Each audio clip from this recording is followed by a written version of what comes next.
ভাইয়া কথা বলতে পারবো?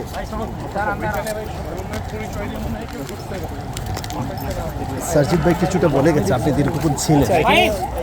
মিটিং হচ্ছে জি। মিটিংয়ে সিদ্ধান্ত নেবে এবং হচ্ছে ডাক্তারদের যেই বিভিন্ন জায়গায় হামলা করা হচ্ছে এগুলো থেকে আমরা অবশ্যই নিন্দা জানাই এবং ডাক্তাররা যে 4 দফা দাবি দিয়েছে এই 4 দফা দাবির প্রতি আমরা মনে করি 4 দফা দাবি যৌক্তিক এবং সেগুলো হচ্ছে ডাক্তাররা সিদ্ধান্ত নিয়ে সবাই বসেছে, হেলথ অ্যাডভাইজার এসেছে, ওনারা সিদ্ধান্ত নিয়ে হচ্ছে ব্যবস্থা নেবেন। দীর্ঘ প্রায় 30-40-50 মিনিটের মতন আপনারা বসেছিলেন, সার্জিৎ সাহেবও বসেছিলেন।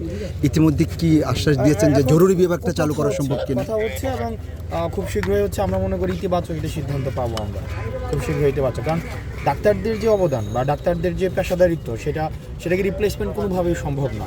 এখন ডাক্তারদের উপরে যে অযাচিত যে হামলাগুলো হচ্ছে সেটিকে আমরা মানে অবশ্যই নিন্দা জানাই এবং এখানে দেখতে পাচ্ছি যে বিভিন্ন জায়গায় চিটং মেডিকেলে, সোহরাওয়ার্দীতে, ঢাকা মেডিকেল কলেজে, তারপর হচ্ছে মিটফোর্ডে, মুগ্ধা মেডিকেলে যেভাবে হামলা চালানো হচ্ছে। যারা হামলা চালিয়েছে যেই হোক না কেন, irrespective of any political identity, irrespective of any political subscription, আমরা চাই তাদেরকে বিচারের আওতায় নিয়ে আসা হোক এবং হচ্ছে ডাক্তারদের যেন পেশাদারিত্বের জায়গাটি যেন সবসময় প্রশস্ত থাকে, তারা যেন নিরাপদে সেবাটি দিতে পারে সেটি যেন নিশ্চিত থাকে এবং তারা যেন সেফ ফিল করে। ইনফ্যাক্ট আপনি যদি আপনার কর্মপরিবেশে সেফ ফিল না করেন, সিকিউর ফিল না করেন, আপনি কখনই আপনার রুগীকে সেই সেবাটি দিতে পারবেন না। তো সেই জায়গা থেকে ডাক্তাররা যে 4টি দাবি দিয়েছে সেই 4টি দাবি নিয়ে কথা হচ্ছে এবং আমি ব্যক্তিগতভাবে হেলথ অ্যাডভাইজারকে আমি দেখেছি পজিটিভ মনে হয়েছে এবং আমরা আশা করি দ্রুত একটি সিদ্ধান্ত আসবে।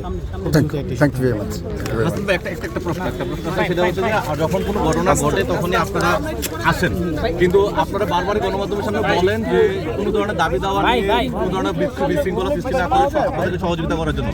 সেই ক্ষেত্রে আপনারা এমন কোনো নির্দেশনা দিবেন যে আপনাদের সঙ্গে যোগাযোগ করার জন্য যারা দাবির উপস্থাপন করতে চায় তারা যোগাযোগ করার জন্য আপনাদের সঙ্গে আসবে বা বসার মতো কোনো অপশন? দেখুন, বিষয়টি হচ্ছে যে আমাদের সাথে বসা বিষয়টি আমরা যমুনা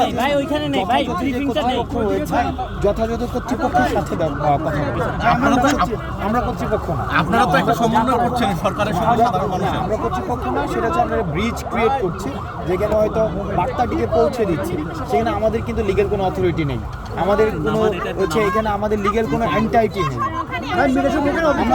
আমরা মিডিয়া একটু মিটিং শেষ হয়ে যাবে, একটু করে ব্রিফিং হেলথ অ্যাডভাইজার বের হবে একটু।